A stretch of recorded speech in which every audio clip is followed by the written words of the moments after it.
ang way kung para mag-prevent ito. Then, ang purpose ni HACCP is identifies, evaluates, and control hazard in the food supply chain. So, ma-identify niya kung saan ang hazard, for example, sa receiving, pag namin process flow, aware mo sa ang process flow sa inyong sa cold storage ninyo.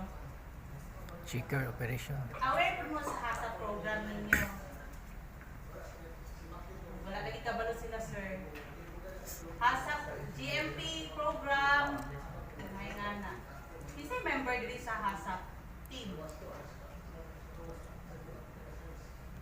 Bali si HACCP program, kay mao na siya ang Bible sa Sandiwa or any cold storage or processing plant.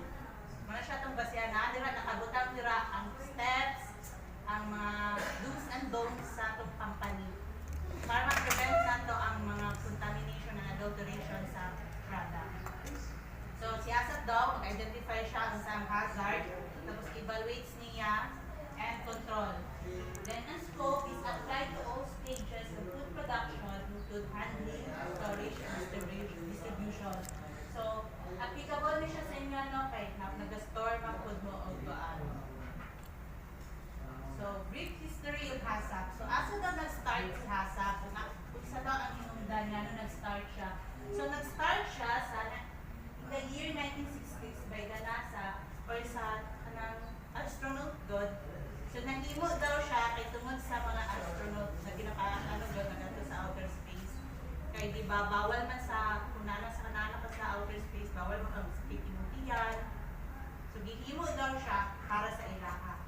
So, at the year 1997, mandated by the US FDA sa US for seafood under 21 CFR Part 103.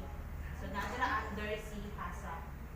For now, sa parent nato karon, ginahimo na siya ang global standard in food safety systems, si HACCP. So, this is an overview lang ha, wala na ito siya biyanon. Then, si HACCP, kay nais 7 principles. Kung si SSOP, nakipila ka lang ano si sanitation area si SSOP, kung nag-ano mo. Naminaw mo? Pila? Pila kay SSOP? 9? 5? Ay, wala sila nag-ano.